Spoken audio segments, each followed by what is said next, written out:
Right, we are back. Guys. Do I need to apologize? I don't think so. Because we are now in the new season. And this is the one. Like no other, okay? I'm just going to put it out there because this particular episode 3, is going to shake the room, all right? I just need to put that into context. Everyone, I want you all to be upstanding for the phenomenal new band that is hitting the streets of Dubai like no other. And they also want to they also want to tell you about something recent that's happened. They are incredibly talented, incredibly multifaceted. They come from a world that it's not necessarily unknown, but it's going to be known.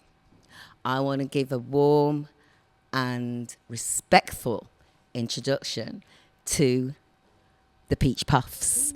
Woo! Welcome! Guys, you made it. We made it. Yes, you've made it to the very new season. Yeah, you were late. But that's okay because it's understandable. I know you guys have a mad busy schedule, but that's still no excuse. We'll try better next time. Class is now in recess. Detention. Okay, right. So welcome, guys. Thank you for making it to the new season of the Gen Shift. And what an honor. I just obviously wanted to kind of like open the floor to you. This is the Gen Shift, as you know. We seriously focus on artists who are kind of moving in this particular emirate, and they're making waves. And yeah, let's have a discussion on how you've managed to get from being sort of non-musical to almost gracing the stages with A-list artists. Ooh. It's been a journey. It's been a long journey, like playing at small pubs and bars, like a year ago or something. Right. And then to like just opening for one of the biggest bands ever. I know. It's incredible. It's been insane. It's crazy. Yeah.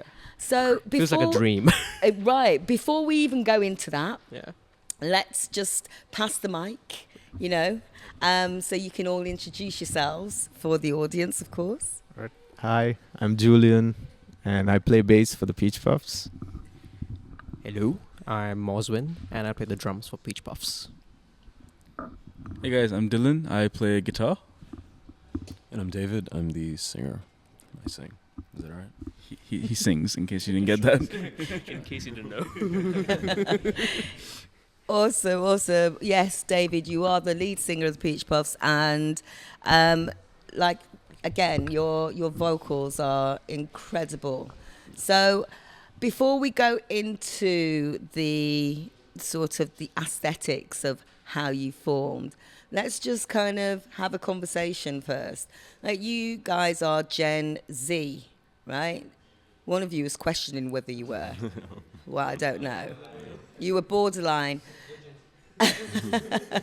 So we're in the present, right? So this is all about the now. Now, you guys have kind of grown up online.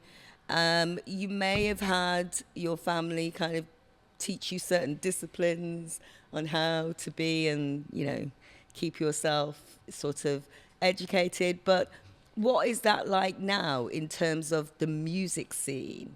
Being a Gen Zer, what would you say was your sort of musical upbringing? How did that happen? I think it's quite interesting because we all come from very different musical backgrounds. Okay. And with Dylan being a severe metalhead, I was always into just 90s grunge. Julian comes out of something a little more funkadelic. Wow. And Moz just knows everything, I guess. Except for jazz, yeah. But we're getting there, I think. Oh. But then, yeah, it's the way our backgrounds kind of just played out. Again, I was more influenced by the music that my dad listened to. Right. And I think most of us could relate to the same thing, where it was just influences in our lives that. Well, that's interesting because most of you would have been raised on music that you were influenced by, whether that was from your parents or your peers, which is the kind of normal way to kind of, sort of grow into music. And because obviously you're all from different parts of the world as well, which makes it even more interesting. And you can go into that, of course. So being inspired or influenced by your parents' music, what did that look like? What was that like? Were they into the Western music scene, or was it more traditional? Well, personally for me, I come from a very conservative family, so definitely not as Western as, okay. as it could be. But then my dad had a strange side to him. Did he? And that was what I got exposed to. It was my favorite side, though. But yeah, it was. I feel like I'm hogging the mic by trying to prove this point. But okay, well, pass the mic. Well, for me, it was. I grew up in Bahrain, but I had two very Sri Lankan parents, so we didn't really have. They were very musical people, but we never really had any English music in the house. Okay. Definitely not any rock music. So my first influence to rock was through a friend in school in Bahrain. And that was Linkin Park, because I used to be into hip hop and the dance scene as a kid. Wow. So he really badly wanted me to get into this band called Breaking Benjamin. But the way he got me into rock and metal was by making me listen to Linkin Park, because there's a lot of hip hop influence in that. Absolutely. And yes. for me, hearing those noises made by guitars in rap was just like mind blowing. As an 8-year-old, I was just like, what on earth is this? And then from there on, was my parents were very confused as to the stuff that I was listening to. They never understood it, but that's basically my Awesome. I mean, yeah, I grew up in a music family as well. My dad was a drummer. My other cousins, they all played in different bands and everything. So I was born in Goa, so I was raised over there as well. So they used to listen to rock music, but like more like Scorpions or like your ballad rock, usual stuff. And then I moved to the UK, I think when I was 9 or 10 years old. Right. Then in high school, I met different friends, different music. And I actually got introduced to this band called Queens of the Stone Age for the first time ever. So initially, I've never heard that stoner rock sort of vibe ever before, right? So I've listened to it, I'm like, this is new. Let me listen to it more. I'm like, I just went deep into it. Right. So, and from there, my music taste has evolved.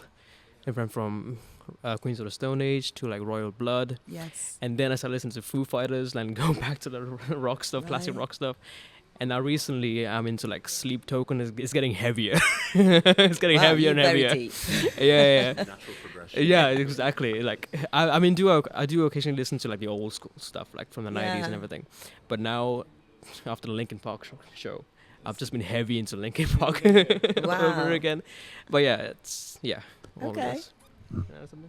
Julian? For me, it was like I grew up in Sri Lanka, and so my dad had the first ever like the Sony radio with the cassette and the CD player in it.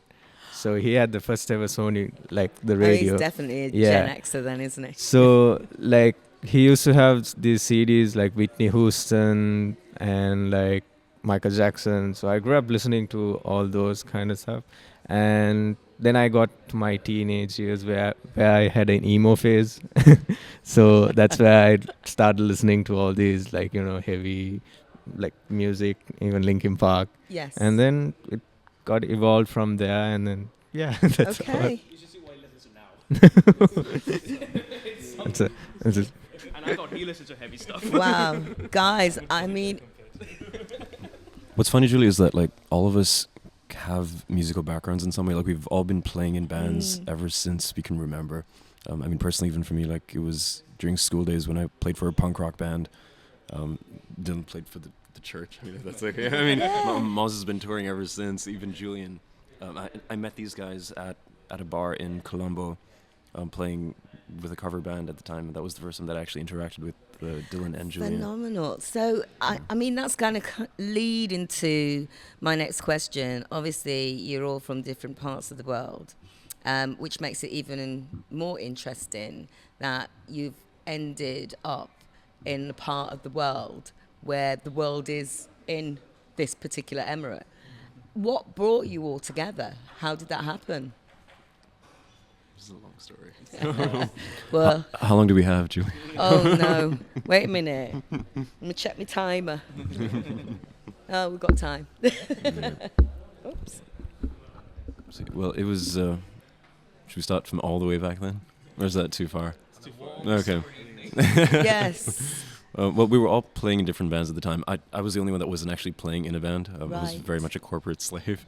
Oh, Still gosh. am. We will be going on to that in a little bit. Yeah, go on. I think we all individually spent way too much time at LSB.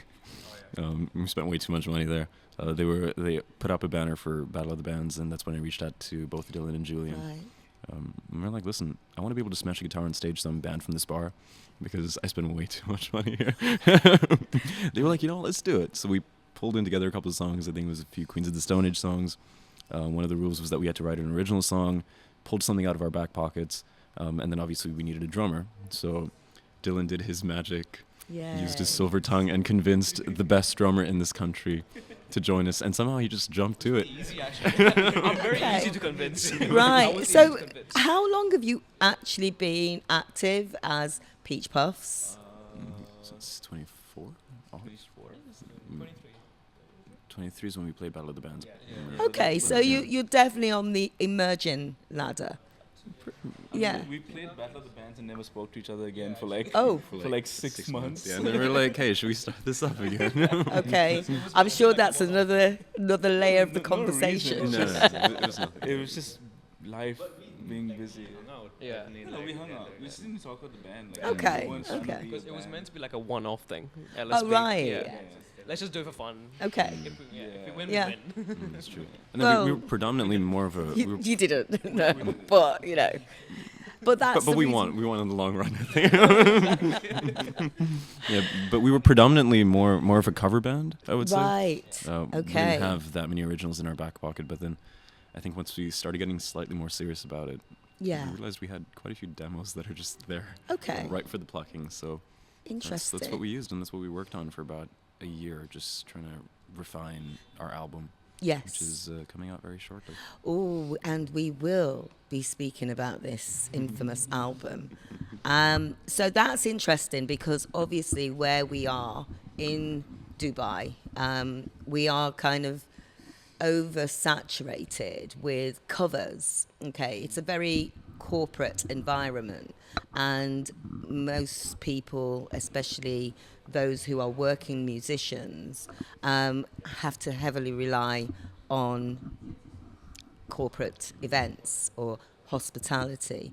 So in the greater scheme of things, being an original band, how do you feel original artists will, or where do you see it going to? Do you see there's a future in original artistry in this particular part of the world? Or do you feel like you have to travel to sort of be recognized?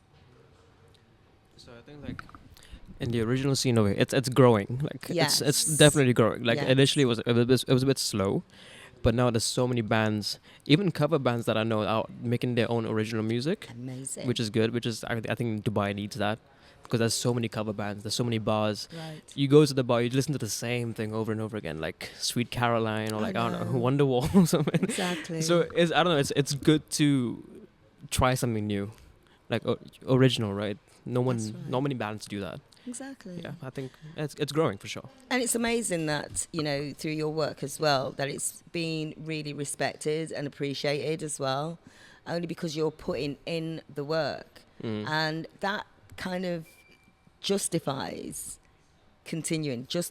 writing in the now. You are Gen Z, and of course, you are writing from a perspective of this moment, which is so unique in itself. So you are writing the books of history already. How does that feel to you guys? Do you see it like that, or? You mean like in this country? Well, no, just In just general. as individuals, just personally, you know. Mm. It's a lot of pressure when you say it like that. Books of history. Come on, guys! I know it's 11 o'clock. But I'm sure you can manage a weighty question like that. I don't think we've ever considered it with that much depth before. Okay. Again, we write for the now, as you mentioned. Right. We write for us, whatever way that we could just express whatever it is that we're going through. And It's I not respect as that. deep as No, of as course. it comes off. Right. But But I guess maybe it's way it's phrased, and you are actually writing history right now. You are setting the precedents for those who will be on my last episode. The alphas right, oh wow. were coming for you. Again, you were all pretty much raised on your own parents' musical interests. So the alphas will be the ones who are kind of looking to you as to what it is you are evolving into. So I get this lady's deep, man. this lady's It's slightly too early for it's too early for this. Why did I even get up? No, but it's important because, like, you know, quite rightly so, you're an incredible band. You have some phenomenal music that is on your socials, blasting into the stratosphere, and you're starting to really evolve, and your following is following suit. Yeah. So, tell us about that. Well, like David said, when we set out to do this, like, it wasn't with the idea of, guys, we're gonna be a band, we're gonna Right. inspire people, we're gonna make music. He wanted to smash a guitar. It just We just happened to work out in some crazy way, but recently we heard someone from Sri Lanka speak on a podcast about us, and they said that we were writing history in Sri Lanka, and That's that was the first moment where we were like, yikes, Yeah. wait a minute, Yeah. that's crazy. And that's when I personally started thinking, well, if that is true, and if we are like on the eyes of so many, and, like, you know, being watched by so many, or whatever it is, I think I really hope that we inspire people like they inspired us when we were growing up, because I don't think any of us would be doing this if we weren't inspired by so many great bands, so many great musicians, not just the big ones, but, like, it could be an uncle from my church, it could be, you know, some Yeah. random guy that Julian met in a bar. I mean, technically we were random people that met each other in a bar, and we inspired each other to, like, you know, do all this. So if we are writing history right now, I really hope that, you know, people look at this and they are inspired to do the same, and people don't feel like they're not good enough to, like, not do this, or to do this, sorry. Because that's how I know we felt for some time, individually at least, where we just, like, I respect Yeah. that. Yeah, I so- totally respect yeah. that. I think that is absolutely, you know, on point in the sense of how you guys are so humble and yet quite powerful, you know, indirectly. Do you know what I mean? You kind of have that sort of presence about you. And it comes from your backgrounds, the way you've all been raised, the way you've embraced your own cultures, and now you're living in part of the world that wants to continue to inspire others, which is really important. Ooh, my peach puffs. You better make sure you get me a front row seat on your 100%. next tour. 100%. Absolutely. Well, you know it's going to happen. Oh, yeah, I'm not even no doubt, asking. no I'm doubt, turning yeah. up. You just show up. That's it. I just show up. Just show up. I don't ask. Yeah. And when the security go, oh no, ma'am, You should know who I am. yeah, because you guys will be my security. Exactly. No, Exactly. I'm only joking, right? She's not joking. So we're going to just go into, as Gen Zers, and especially, again, in this time now, you all had an opportunity to perform alongside or support a major band, world-class band. Can you just tap into that real quick? Tell us what it was and how it came about, what happened. Just a casual gig, you know. Oh, yeah. Regular casual Tuesday. Gig, Just a you know, regular Tuesday. just regular. It's an open mic, actually. Oh, yeah. Wasn't it? Yeah. So much for being humble. I know, right? No, I'm kidding. Like it was a journey. Like it was an experience to have. Like one of the best shows I've ever done and played.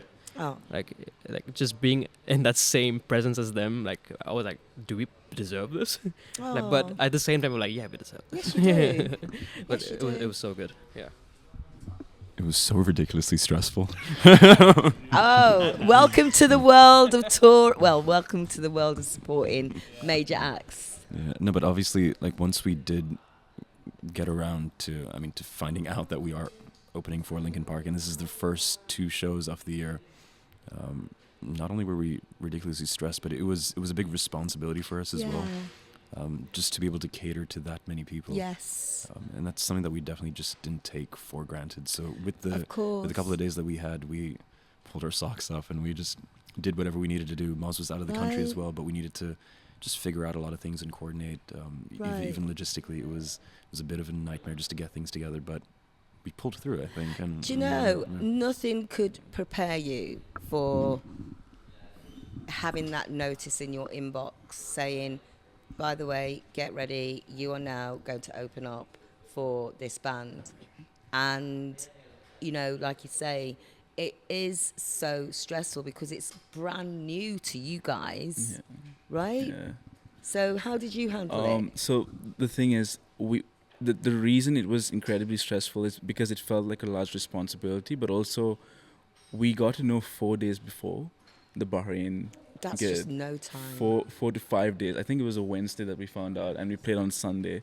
And the thing is, we were only expecting to play in Abu Dhabi because we're from here. But then they, with the notice of letting us know, hey, you guys are opening for Linkin Park here, can you also do Bahrain? And we were not going to say no, obviously. But then with that came a lot of like, well, shoot, like, what do we do now? Because Mosbin was not in the country. We had to like visas sort out. But most of all, we knew that this was going to be the biggest show that we ever played yet. And we wanted it to be the biggest show. So we knew that we couldn't just do what we did all this time, like in terms of playing. And we really knew that we need to bring on the big stage energy, big stage songs. We literally wrote new tracks just specifically for Amazing. Linkin Park. And all of this happened in the span of 4 days. Moswin flew into Bahrain on the day of the morning of the first gig. And we literally practiced for an hour. Straight from the airport. Straight from the airport to the studio, from the hotel room to the studio, and then straight to Aldana Amphitheatre. And it was, I still don't understand how we pulled this off, considering how much like stress and like lack of sleep. Even now, like we still haven't caught up on sleep. But what we did, and we're just so grateful that we even had the opportunity to do so. Amazing. But most of all, we're grateful for the people that just genuinely loved our music. Like they just treated us like we were. Mosbin brought up like, are we deserving? And they really made us feel like we were. They made us feel like so loved. Comforting as well. I know.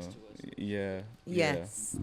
Not just that, but also when we speak about community, I feel like we don't talk about the depth of community. When we realized we had to do this, there was so many people in the industry that actually stepped in and helped us.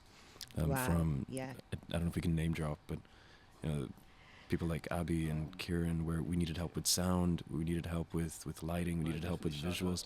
Yeah, and of course, like our tour manager, Tori, course. who Shout helped. them out. Yeah. Yeah. It was like without Tori, we wouldn't. None of this would have even been possible. She sorted out everything from a logistical standpoint. So, it's the few individuals that we're so grateful for that we know it would have been completely impossible without their help and guidance. So, I think that's to us that's the essence of community, Absolutely. and we saw it in effect. Yeah. So Having fun. a tribe around you really helps. It doesn't matter how big or small it is. It's the thing that actually sets the foundation, and also it kind of creates the picture, while you can just, create. And that's the key. The stress and everything, yes, you will go through stress. Come on, guys. Gen Z, Yeah, and also fix like up. shout out You know. to videographer and photographer as well, Drona and Dennis, for making us look good on stage. Oh my god. Yes. And speaking of the gig as well, I told the guys, cause so we got this email about Linkin Park, right? And I was like, we're not gonna get it. Maybe we'll get it. So I told these guys, if we get this gig, I'm gonna get a Linkin Park tattoo on my arm. You So got now to- I have to. You got to. My back. On your back. Oh shit. Oh my god. So now I have to get a tattoo of Linkin Park on my arm. Well, you know what? You did it. You did it. And you Yeah, know what? it Kudos was so to good. all of you for achieving that particular milestone. It's an incredible achievement. Incredible. I can't say enough. Especially because it was almost kind of like four guys getting together, doing a few open mics, doing a few corporate gigs, and looking past that, not even knowing that one day we will be sharing stage with Linkin Park. So I have to give a round of applause. Yeah, man. Right, so what is it now? What's next for you guys? I know we tapped into the album. Right. Can we lean into that a little bit? Yeah, that's definitely where we're getting to. Our focus over the past couple of months has purely been the album. Right. We got the EP out sometime in December, but our focus has been so severely committed on just getting the album and shaping up our sound. And yeah, we've been spending days and weeks and months, if not months, in the studio just trying to sort out and finalize Yeah. exactly what that is. Because we have been sitting on this album for a good amount of time, as most bands do. Yes. But we're finally seeing the reality of it. It's all coming together and coming alive. So that's going to be our focus over the next couple of weeks, just making sure that we Okay. close out everything there. Yeah. And then, yeah, we want to play as many gigs as we can, just for the fun of it now. Excellent. That's the cherry on the top. So this is really interesting now that you have an album underway, which kind of like leans into the reason why I've invited you onto the Gen Shift for a very special reason. So I look at all the generations. I don't just, kind of have a favorite, but I do. All the generations, each of you have voices, and they speak of a time that you were growing up. Okay, now you as Gen Zs, I see you as in that phase. You're still growing. Okay, you're still evolving. But the Gen Xers are ones who have seen a lot, been through certain challenges, have explored music in different ways. Whereas, we were raised on vinyl and cassettes and analog. So I don't even know if that makes any sense. Oh no, to you. we individually have our own collection yeah, of vinyls. because we kind of act as your parents. But with that said, the millennials pretty much similar to Gen X. They were kind of coming out of that, and then they were moving into CDs and so on and so forth. So with you guys now making and creating music, what I love is how you're doing it from a very authentic and a very sort of natural way. You play instruments. What is what's the scene with this whole digital AI creating music on the backdrop of a machine. How do you approach that? Do you split your